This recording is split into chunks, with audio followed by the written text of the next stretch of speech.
Good morning, everybody. I see a few early starters coming on now. So as we continue to have people come in, we're planning on starting right at noon.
Good morning, everybody. It's great to see all you coming into the room. We are about 3 minutes out from starting. And so we're going to give, we've got about 45 people signed up for this morning. And so we're going to give them a chance to get into the webinar, and we'll be starting shortly.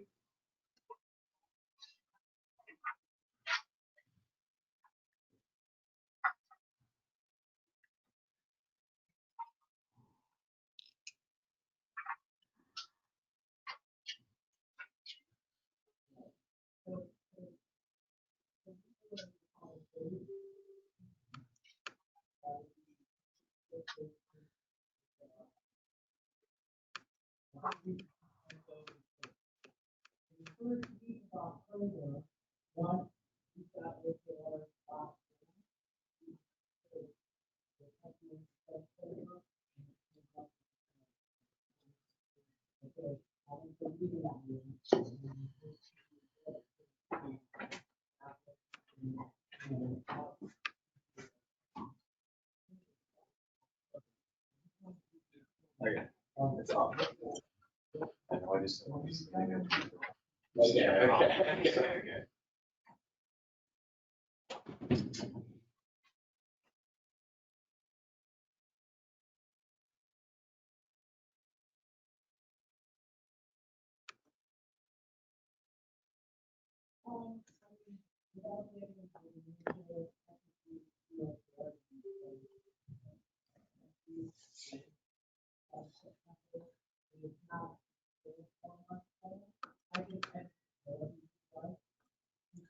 Good morning, everybody. It's great to see some familiar faces there. I'm going to give everybody about another 2 minutes to come in. We've got about 45 people signed up for the day, and so just going to give the last few people a chance to get in the room before we get kicked off.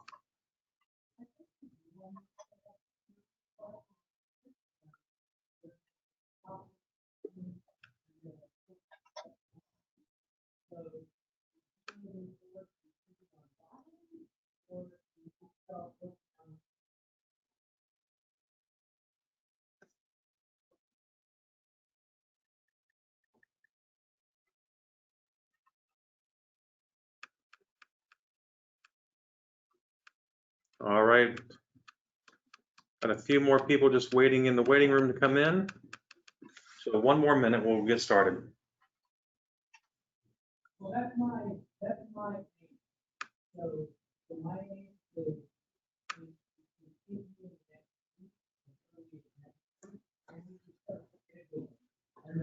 So Phil, I think that we're right at 1:01. I want to welcome everybody to the Pajama webinar today, Sales Insights to Connect with Prospects in a COVID World. We know there's been a lot of challenges out there for print sales reps and people in the printing and graphics industry. So really happy to be able to do this with Pajama today. So Phil, did you want to say a few words? I'll just say thank you very much to all of you for signing up and joining in on this webinar. I hope today that with the topic of going deeper into sales and prospecting, that it'll give you some more tools to work with through the fall.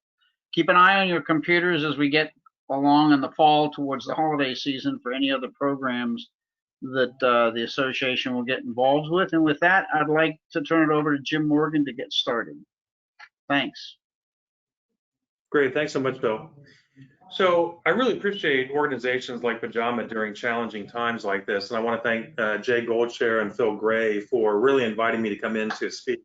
Over the years, having gone through many different challenges, maybe not as many as impactful as what we have going on right now with COVID and some of the downturn that was caused by COVID, I've always found that organizations like Pajama really offer great insight and guidance on how we might be able to pivot or shift, and being there for us from a legislative standpoint and making sure that we're getting everything that we need as the print industry. So really appreciate everything that Pajama is doing. So again, my name is Jim Morgan. I'm going to get this going. My name is Jim Morgan. I'm managing director of People Stretch Solutions. Many of you know me because I spent over 35 years in the printing and graphics industry and continue to work with printing and graphics companies. At People Stretch, we really focus on helping organizations grow. So we focus on sales growth transformation, and then we work on the back house, helping companies scale. In my 35 years in the printing industry, started off in the paper industry, then worked for a local printer here, and really moved from sales, sales management, production management, COO, president, and eventually part owner of a large printing and graphics company here in the Washington, D.C. area. So like many of you, I've gone through some of the struggles that we've had in the industry when there has been economic downturn, or when the government's decided that they're going to do things more, cancel meetings, those type things. And so understand some of the challenges that we have as we pivot. You know, I like this photograph because it kind of talks about the challenges in a COVID world, but the reality is it's probably not very accurate because most of us aren't having a lot of face-to-face meetings with clients. It'd be great if we could actually go through and have face-to-face meetings talking about some of the challenges that they're having and helping those customers solve their needs. And I see this as a couple problems. So first, a lot of you, from what I've been talking to you and hearing from you, say that they're just having problems getting the appointment. There's a reduction in inbound calls and requests. So for a lot of people, the phone's not been ringing. And then for that outbound, we've had difficulty getting prospects' attentions, helping them to find what they might be able to do. In a recent meeting that I had just this morning with a sales team, one of the salespeople on the call, and I still have it written up here on the board, said that their customer felt overwhelmed, not motivated, and risk averse. And so that's a pretty common challenge that we're having right now, getting clients' attentions. And the real challenge there is that for many salespeople, quite frankly, they had relied for years on the drop by, the cold call, the just picking up the phone and checking in or sending out an email to check in. And that's not resonating with people that are really taxed right now because they're doing their work remote.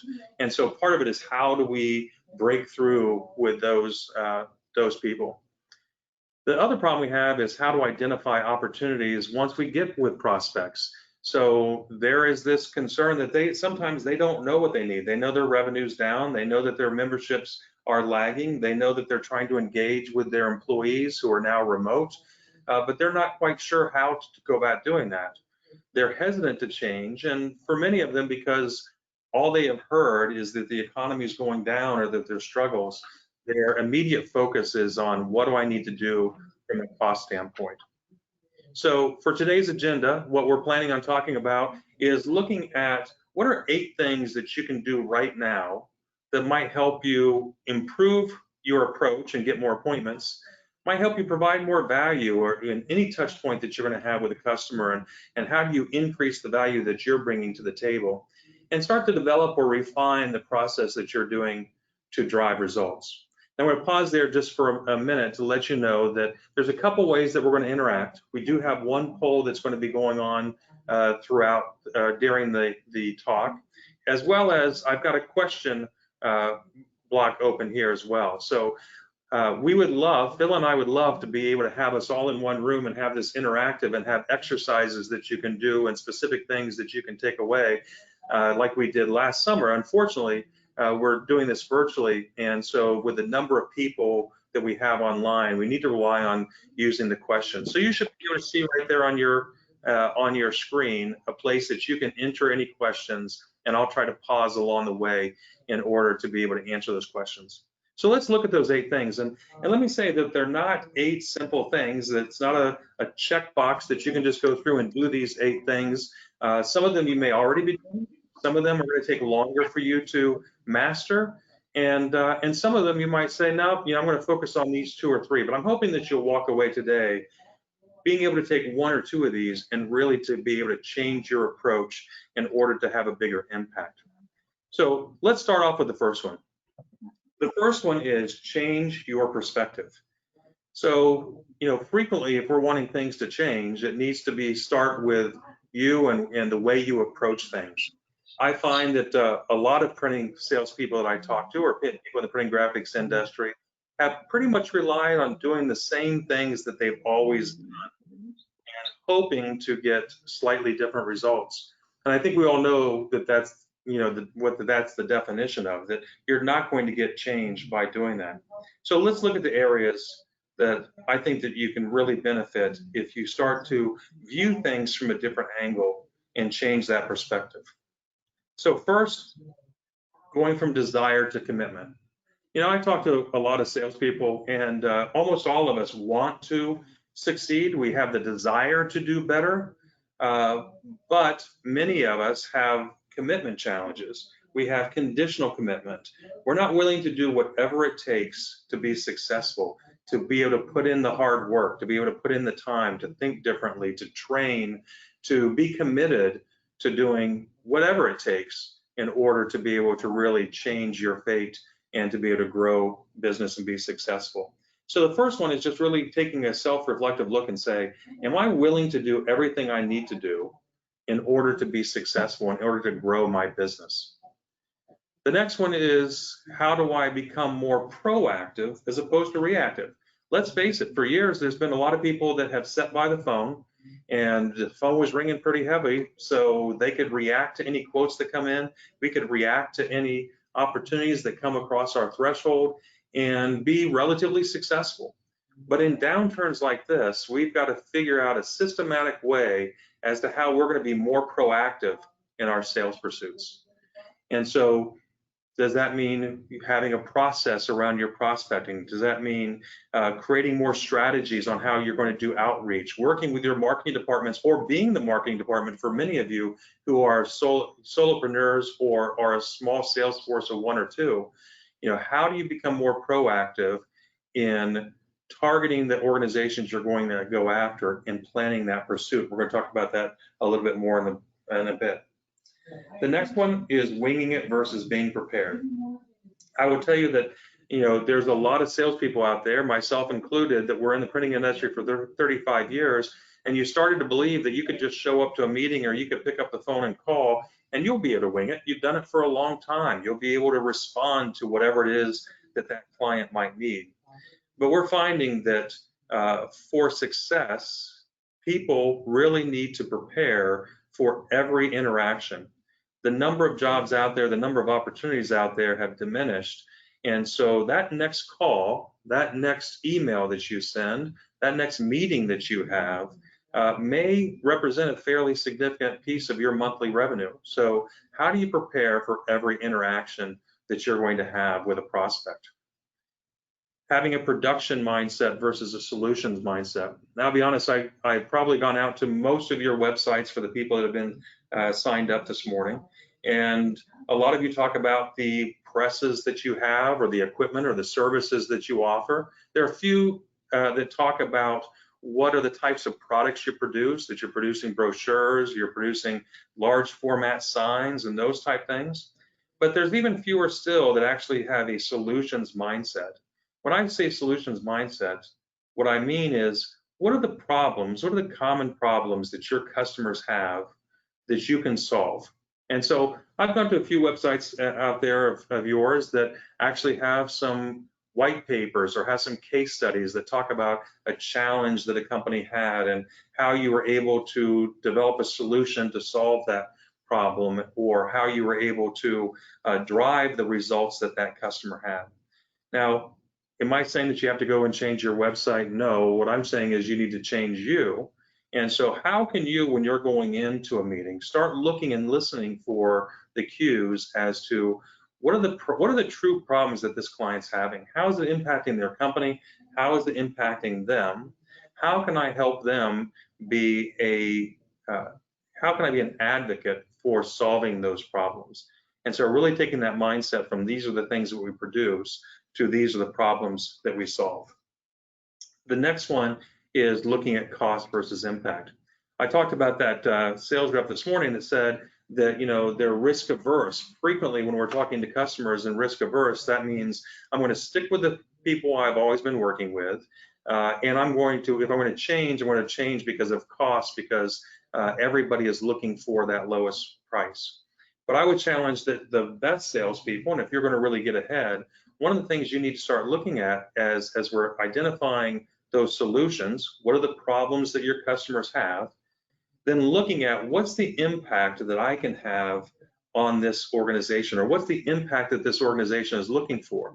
I've got an exercise we're going to talk through here in a little bit, but it talks about when we're doing a brochure, you know, most people don't sit around saying, boy, I really want to produce a great brochure today. You know, typically what they're saying is, holy crap, my membership is down. I need to do something to engage with more people to increase membership, or I need to sell more cars, or I need to sell more lawn equipment, or I need to do something. And one of the avenues I'm going to do that is through a print medium. And so we need to be clear on what the impact that client is trying to get to.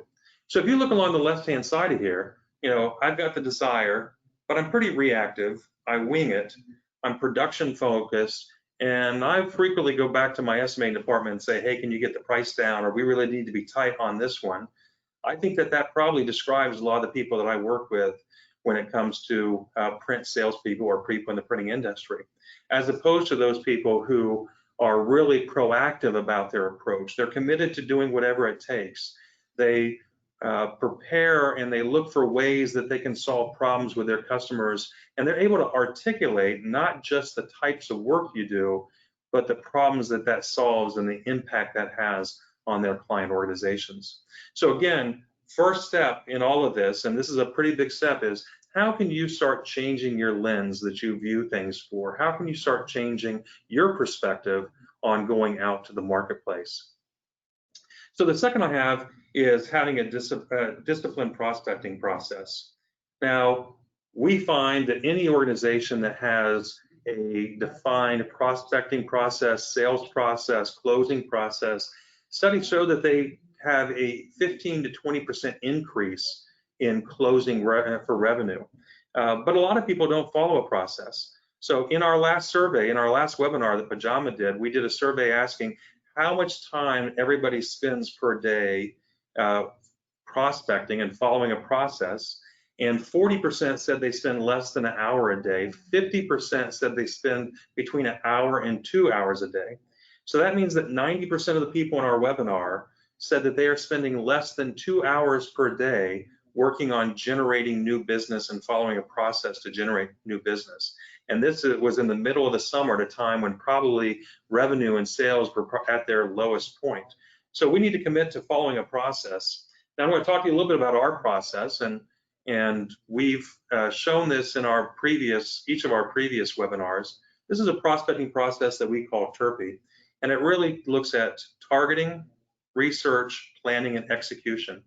Now, for many people, you know, they find a prospect and they say, or they see a name on the top of the building and they jump in and pick up the phone and start calling to see if they can get in. And they jump right from target to execution. But there's value in each of these steps. I'm not going to go deep into each of these because we've already talked about them a little bit in previous. And if you want to find out more about what's behind each of these, I'm more than happy to send you information. We'll send out an email after the webinar with an opportunity that you can connect and learn more about this. But when I'm talking about targeting, I'm talking about who are the prospects, who are the people that you've identified that you're going to proactively go after as new business to close that business. Now, I imagine that most of you have some type of a list of accounts or prospects, and And knowing the way we tend to do in the printing industry is people leave, that list gets bigger and bigger.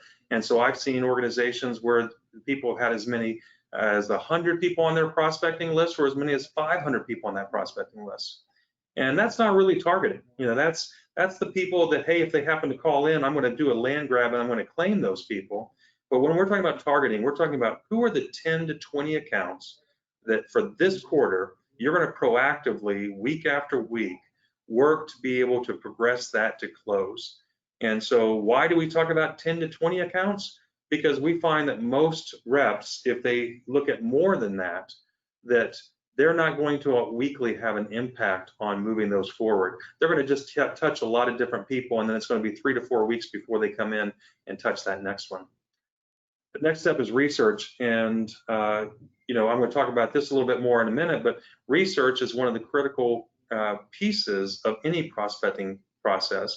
We don't want to just pick up the phone and blindly cold call. We want to understand exactly what's going on in that person's world, what's going on with that business, what are the challenges that they have, where are the areas that we might be able to fit in to that. And with today, with the internet, there's just a ton of opportunities for research.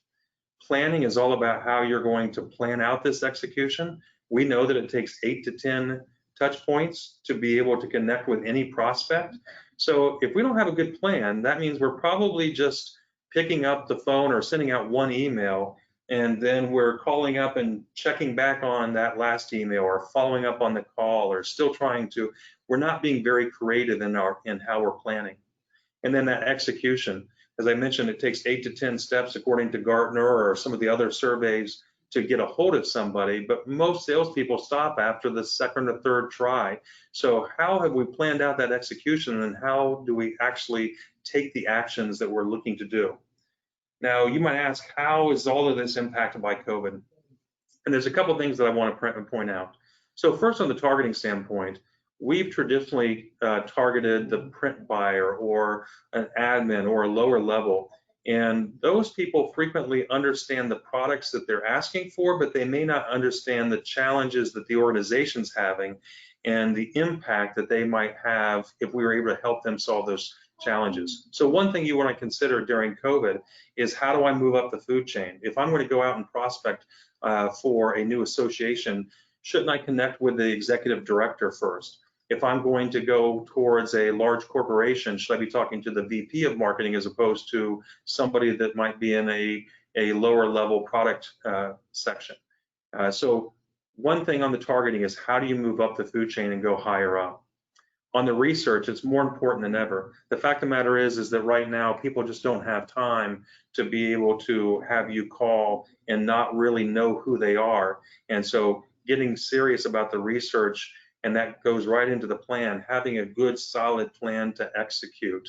And then I think we've all seen that it just gets harder and harder to be able to get a hold of people. So the one thing from COVID, from an execution standpoint, that I would encourage you to do is, don't just look for one point of entry within an organization. You need to look for multiple points of entry, be working those different points of entry and trying to figure out, what can I do in order to be able to gain greater access? You know, any little crack that you can find in order to get into that organization. So the second rule, or the second step, is all about prospecting, and how do you have a process around that? The third one is to prepare like a pro. Now, I'm not sure about you, but I love watching college football. I love watching most sports. And whenever you look at those athletes on the field, you know that they are well trained, that they have been practicing and they've been preparing for that game. For a matter of fact, in preparing for this, I looked at some of the studies, and some people say that it's between 100 hours and up that a professional athlete might spend training for every hour that they spend in the game, for every hour they spend actually performing. And so that's a pretty astounding amount of training. But yet we in the print industry frequently just kind of feel like we've had enough experience that we can just show up and not need to worry about all the preparation we do. So I'm going to put out 4 things that I'm going to recommend that you do in order to really prepare. The first one, and I'm going to talk about this more in a minute, is really know your prospect. Don't just know the name, just don't know the title, but understand, do the research ahead of time to really understand who this person is, what's their role in the organization, what are the challenges that are going on in the organization. So understanding that prospect. Then being clear about your differentiation. You know, in the last webinar we had for Pajama, I gave you a couple tools that you might be able to use to be able to get clear about your differentiation. And in following up with some of you, you know, I found that it was a challenge for some of you to really differentiate yourself and figure out what is it that you're bringing to the marketplace? What is your special sauce? And part of preparing as a sales rep is how am I going to differentiate myself and elevate myself without tearing others down? You know, a lot of what I tend to hear when I'm working with people is that I'm a local printer, or we have 35 years of service, or, and many times, or most times, those aren't real differentiators. Your customers don't care about that. They care about what is the special sauce that you bring to the table to help them solve their bigger problems. I've talked about, you're going to see some of these are common themes here. Plan your pursuit. You know, if you're watching a football game or you're watching any sports, when something happens, there's a plan A, a plan B, and a plan C as to what they're going to do to pivot and to take advantage of that. In sales, we need to be the same way. We need to plan out our pursuits. So who are the different people that we might contact? If I can't get in there, or if they don't bite on this differentiation, what am I going to offer next? How am I going to plan out those multiple touches? And then the last one is practice, practice, practice. And so that is one of the most important things. And so I'm curious, I'm going to ask Truett, my assistant, if he can put up a survey here for us, because I'm curious to find out how many of you actually spend time practicing. And when I say practice, that is doing role play, that is spending time with the manager, you know, going through how you're going to set the table in a conversation. In today's day and age, that's how do you record your calls, view the calls, record your video meetings, and go back and watch those to consistently improve. And so, curious, Truett, can you go ahead and put that survey up for us?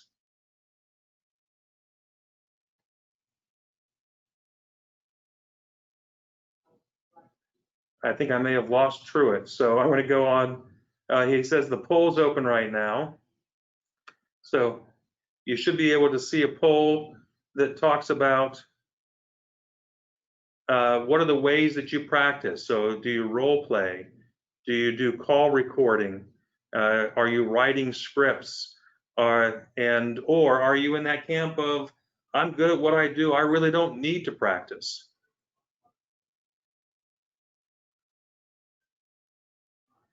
All right, so we're collecting the poll right now. It is multiple choice, so you can add in as many as you want.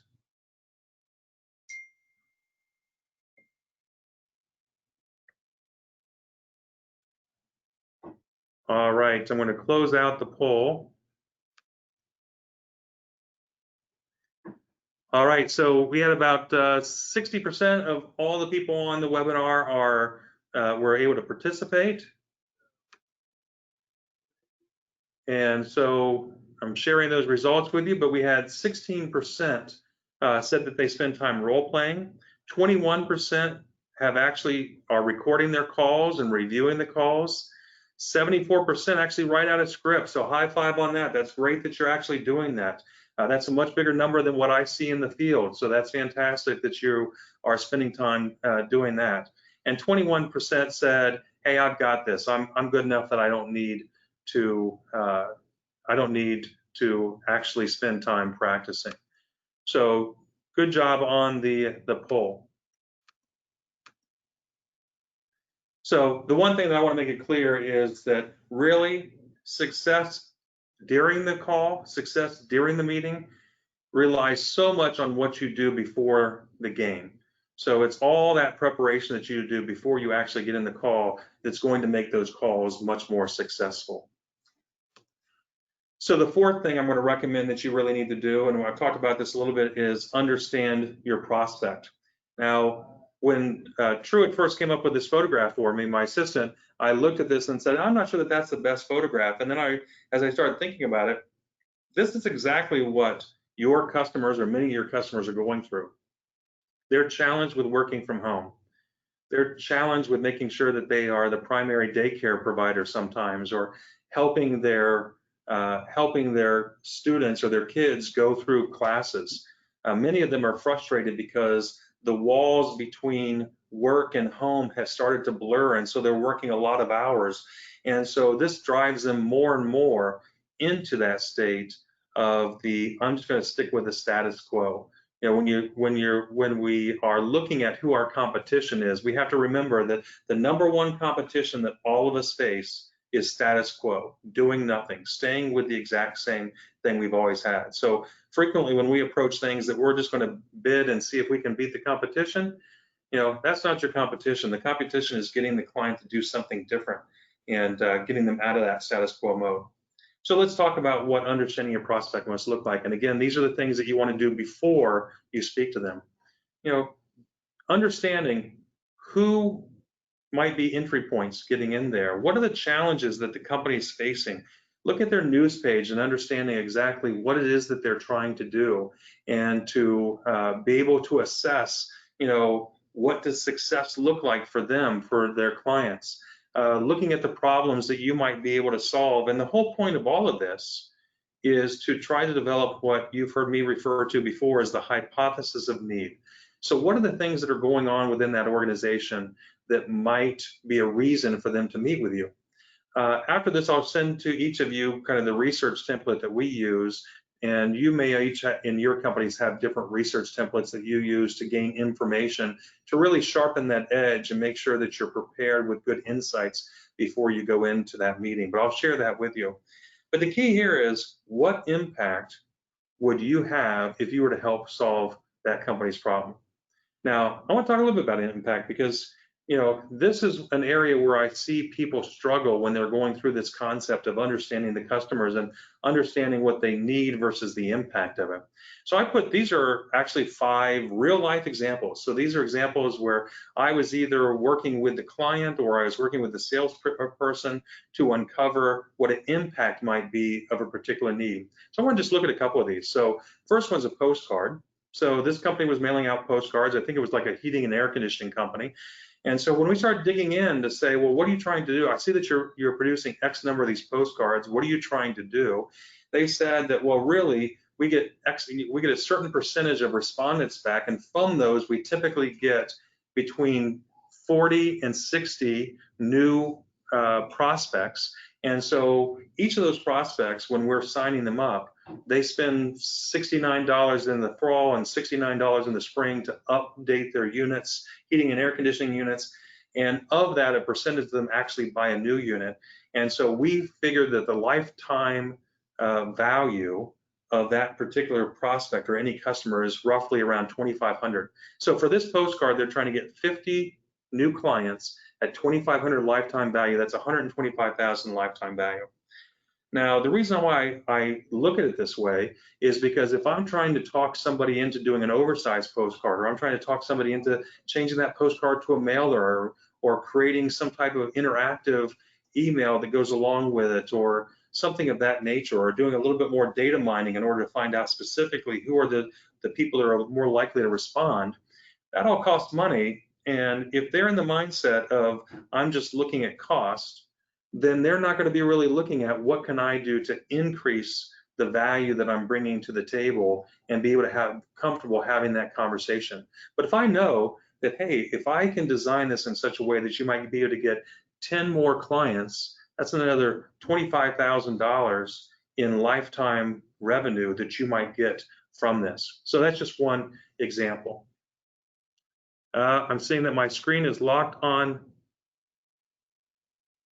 Okay, thank you for the note. It looks like my screen is locked on the poll. So I might need Truett to come in and help me with that.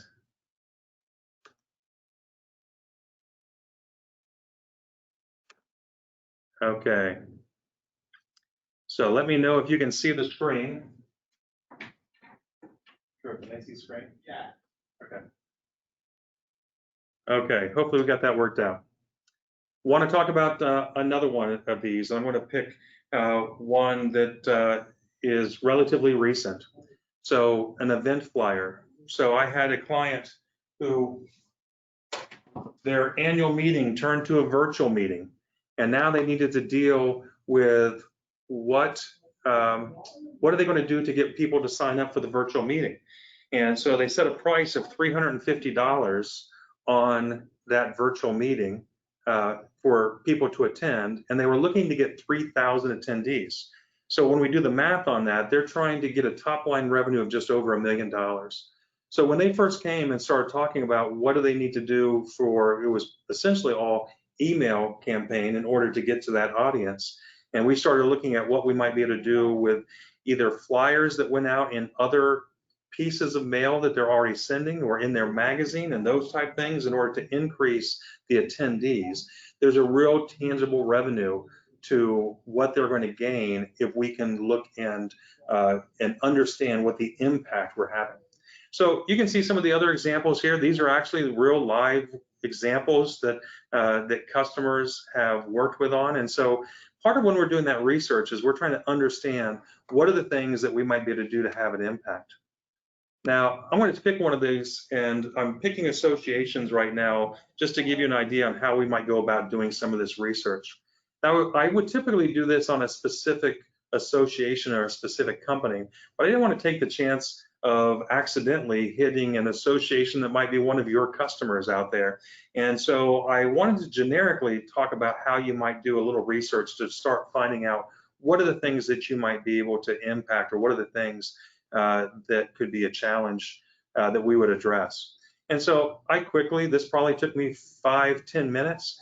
I quickly went through and looked at kind of the main source for association news, went to ASAE's website, and I did some searching on what our organizations do to help engage with virtual meetings, or what are some of the challenges that I'm seeing out there with associations. I quickly found a report that they do about the top membership challenges, and they did a survey on what are the things that their members are concerned about. And you can see it here: funding, attracting young members, communicating value proposition, recruiting. Now this survey was from December, so I wanted to do a little bit more research to find out what are some of the other things that they might be challenged with. And I found that that virtual meeting was one of the top articles that was being posted by ASAE. So then I quickly just took that and I started to create a chart to show what might my hypothesis of need be. If I'm reaching out to these people to try to set up an appointment, what are the things that I would want to kind of ping on? And so just looking at this one, virtual meeting gone virtual, they're trying to create an engaging event which provides value to both members and sponsors. And the key there is value to sponsors. Most of these meetings are making revenue, or one of their revenue streams is through all the things that sponsors can do. And sponsors, I will tell you, are a little frustrated that they have traditionally spent thousands of dollars to be at a meeting where they can have signage, they can have a booth, they can have brochures, they can have something in that gift bag, or that bag that goes out at the beginning, but they have real tangible things. And so one of the things that associations are looking for is, how do I increase value to that? Now, who owns that? Well, the executive director obviously owns funding and making sure that there's enough revenue coming in. But at the same time, their meetings department typically handles that. Membership is frequently part of that. And customer success teams for those associations that have that are all part of that equation. And so my hypothesis might be that they want to increase sponsor value beyond an online advertising. Another hypothesis I came up with is to create a tactile experience to complete or complement a virtual meeting. And so we're going to talk about those a little bit, but I'm hoping that you're starting to get an idea on how you can use research in order to understand your customer and create that hypothesis of need that would be a reason that you'd be calling in order to be able to set up that meeting. So also from that research, one of the things that we want to do is we want to provide insight. So from that same research, I started looking at and saying, okay, I did a couple of quick searches. This was maybe 5 minutes worth of searching. And I found that there are a couple articles. CVent had an article on 18 ways to engage attendees at virtual meetings and events. ZDNet had 14 ways to improve your virtual meeting. ASE had something on how organizations are creating a better experience. And if you read through that, you find that there's a lot more attention on what they're doing from a pre-mailing what they're doing in order to be able to get attendees coming in from a registration standpoint, and providing a lot of the stuff that they would hand out at a meeting in advance. There was even one that was talking about what are they doing to have real live backgrounds, so that not relying just on a virtual background, but actually having a poster or something that they're sending out, so that when everybody logs in, they've got a common background. And there was a lot of talk about things that are going into a swag bag, or those premiums that we might produce, so that when everybody logs into that meeting, they've all got the coffee cup there. And so now that I have that research, I can go back and see from my own department, what are the things that I might be able to provide as an insight? Do we have a special sauce approach to doing meetings, or do we have a special sauce approach to helping people engage with their employees as they're working from home? So those are the types of things that when I say, what are the insights that you're going to bring? Because you need those insights, not only for when you're at the meeting, but for as you're starting to do this next step, which is scripting out your approach. Now, I think I shared in one of our recent pajama meetings call script tip that we use. Now, I will tell you that for an awful lot of people that I know that are that say we had on here 74% write out a script before they call. But when I start coaching teams, or when I start coaching individuals, I frequently find that one of the first steps I do is I ask them to go through, what does that call sound like? What are the things that you're saying during that call? And I got to tell you, frequently it's not great. It sounds like what I said before. Hi, this is Jim Morgan with XYZ Company. We're a full-service printing and graphics company located right here in the Washington, D.C. area. We've been in business for 35 years, and I just wanted to check to see if you might have any work coming up, or if you might be entertaining new vendors. Or if you have a job, I'd be happy to give you a price so that you can compare and as a competitive estimate. So that's frequently what I'm hearing, but our script starts to take that in a little bit different way. There's a couple key components on here, and I know it might be hard for you to read online, but I'll send this out to everybody who's attending today. But frequently it's the, hi, I'm Jim Morgan. Can I take a second to tell you why I called? And so I'm going to click through here as to what that might look like. So, what I would tend to be saying then, if most people will give you a second to tell them why you called, and then I might say something like this: I help executive directors who are frustrated with their current revenue stream. Can I ask you a question? Now, our research says that there's probably 80% of the people will go ahead and say yes a second time to the, can I ask you a question? And now I'm saying, I speak to a lot of association executives, and there's two things that I'm hearing most lately. Now, from your insights, your two things could be different based off of what you're doing. But I might say that those executive directors are really frustrated in trying to figure out how they can attract younger members into the association. They might say that they are really looking for ways that they can increase value within their virtual meetings. They might say that they're looking for ways that they can better engage with their members to increase renewals, or ways to engage with members to create certification programs or certification training. So there's any number of things that you might put in this scenario. And if we're talking about corporations, or we're talking about the arts, or we're talking about universities, it's not that difficult to come up with what are the 2 or 3 things that you're hearing, or that you can hypothesize that they might need in developing your call script. So I'd encourage, if your call script isn't interactive and isn't really very quickly focusing on what their needs might be, then chances are you need to revise your call script. You need to be able to engage and add value very quickly within that call. Now, the 7th thing that I have is having a clear pursuit plan. We talked about, if you're going to plan like a pro or prepare like a pro, you have to have a pursuit plan. And so any of you that have been to my webinars before have seen what we have as kind of an account acquisition or a customer acquisition chart that talks about the things that marketing can do through webinars and content and events, and what we as salespeople can do from a networking, introduction, and calling standpoint. But when we're planning a pursuit, just identifying the customer and identifying what are the things that or what's the script that I'm going to use when I'm calling them isn't enough, because we need to engage with them in multiple places in multiple ways. You've heard me say it takes 8 to 10 touches in order to be able to get that person's attention and get them to say yes. They need to become aware of our existence and then start having a desire or an interest in connecting with us or hearing what we have to say. And so that means we probably have to plan out multiple touch points. Now, through the research, one of the number one things that you want to do from research is find out, do you have a connector that might be able to introduce you into that prospect? And so I can short circuit a little bit of this pursuit plan. And if I do have a connector, then I'm going to be educating my connector on how they can talk about us. And I'm going to be writing and preparing an email for them to introduce me so that they don't screw it up when they're introducing me, because a lot of our connectors, we may think they know what we do and they may think we know what value we bring to the table, but chances are it's not exactly what we want to say. And so we want to put in their words exactly what it is that we want them to say about us.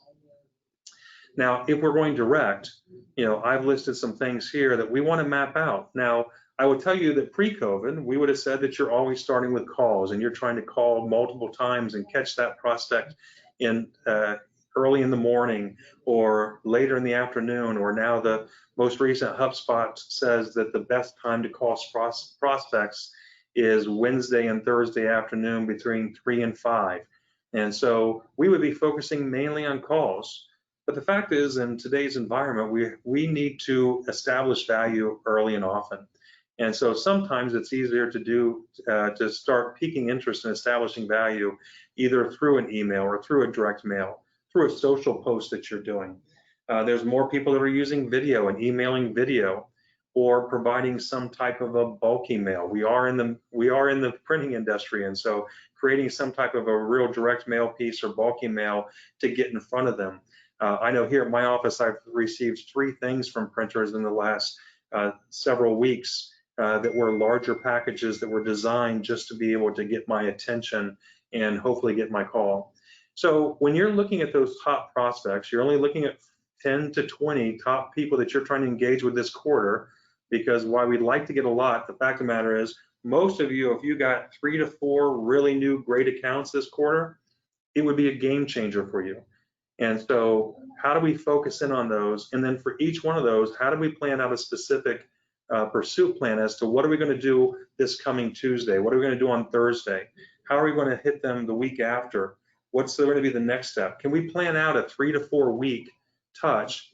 And those emails can't sound the same. We've created some hypotheses of need, some different things. So we need to talk to them about our insights on topic A, and then we might come out with them on topic B, and then we might come out with them with topic C around the insights that we have for that organization. So really planning out what that pursuit plan might look like. Now we're coming to the end of our 8 steps, so I appreciate you all hanging in there with me, and again, wish this could be more engaging, but the final one is committing to continuous improvement. And so I was thrilled to see that a lot of you are planning and prepping ahead of time, but I would encourage that right now, if you're going to be at the top of your game, you really need to commit to constantly looking for ways that you can improve. Fact of the matter is that those customers that are working remote, working from home, just don't have time to deal with somebody who is going to either show up and throw up if they do get the meeting, or they're going to ask a million questions because they were lazy and they didn't do the research to find the answers before they got in the meeting. They're now taking up an hour just to ask questions about things that they could have gotten ahead of time. And so part of continuous improving is we're recommending 4 things that you really want to look for. Number 1 is solicit feedback. So solicit feedback not only from your manager or from your peers that might be hearing what your approach is, or from other professionals that you know in the industry, but solicit feedback from your customers as well. Solicit feedback from those people that you lost work from to help you understand what you might have been able to do differently in order to win that work. And if they say, well, you just need to lower your price, then you can ask the question, well, if price was the same, is there any other reason why you might not choose to go with me? Is there anything else that I could have done to represent that I'm the professional in this area? And so being open to always getting that feedback is one key area. The second thing is to debrief every interaction. You know, those pros, they look at the game tape, they look at the areas, they think through what they could have done differently. And so think through each one of those interactions as to what you might do in order to be able to improve and get better. Welcome coaching. I imagine most of you have a sales manager or you have a peer that you might be able to work with to coach, to do some of those role plays, to have them look at what are the things that you're doing and how you might improve. And then the final one that I might not have talked about, 6 months or a year ago, but it's become very active right now, is leveraging technology to improve and create a competitive edge. You know, most of us right now are spending time when we are talking to customers, we're spending time doing that via a webcam, or we may be calling and recording a call. There's plenty of opportunities and ways that we can do that right now. And so one of the things that we're finding is being able to look at that and use some of the artificial intelligence that's out there, some of the conversational intelligence out there in order to improve. So one of the things that we're doing, we call accelerated virtual coaching solution, and it's a matter of looking at predictive analytics from an assessment standpoint and really understanding, where are the areas that we might want to improve from a sales effectiveness, recording those calls or recording those meetings, then going back and having each salesperson analyze that, what can they have done better, having a sales manager analyze that, maybe having a professional coach like myself analyze that, to look for what are the things that you could be doing differently. And then to be able to spend some time really coaching and practicing to improve your approach to become better at that particular area. So that's just some of the things that we're looking at from a technology standpoint that we're finding can have a real impact on how people become sharper and improve their game. So I know that there was a lot that I put on here as far as principles for success. And believe it or not, there's probably another 8 to 10 that I could have put on here of areas that I wanted to drill into in order to be able to help those of you out there with Pajama become better and become more competitive and be able to get the industry moving again, help those customers identify ways that we in the industry can solve the problems that they have. So just as a review again, so first, change your perspective, change that lens on what you're doing and really take responsibility for the way you're looking at customers to become much more proactive. Being disciplined about that process, 10 to 15% increase when companies use or when salespeople use a process and are consistent week after week to using that process for prospecting, not just doing prospecting when you feel like it or when things are a little bit slow. That preparation like a pro that we talked about, a lot of the areas we talked about, having the discipline to really spend the time before you get with customers to not waste their time, but to try to find how you can provide value at every step. Finally, understanding that prospect. In today's day and age, there's no reason why you can't do research to really understand and create that hypothesis that we need, or create what you have on number 5, that unique insight that you can bring to the table.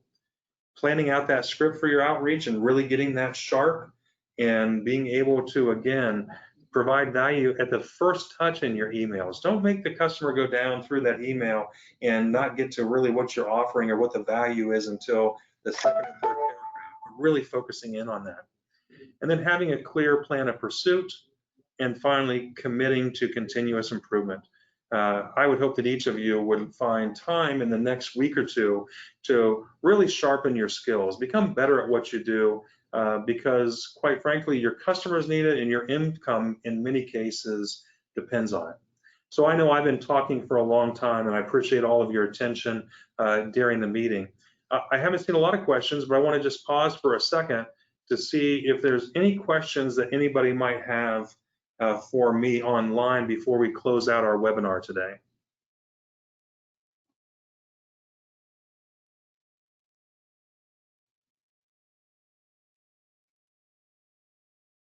All right, so I'm not seeing any comments or questions. So With that, I want to thank all of you for attending the Pajama webinar. As Phil mentioned, we had planned on more of a workshop webinar coming up in October, but we've kind of put that on hold a little bit because we really feel like we need to have an in-person to kind of dive in deeper and let people really practice some of these things that we're talking about, but we're hoping to get that back on the schedule very soon. You can see my information here. Jim Morgan, it's jim.m@peoplestretch.com. And when we send this deck to you out to you as well, you'll see there is a link there in the deck that you can click that, and there'll be an opportunity if you want to schedule time just to talk about your specific situation or things that you might need help with. Be happy to do that as well. So with that, I'd like to thank you all for coming to the webinar today. Have a great day and hope to be in touch with all of you soon.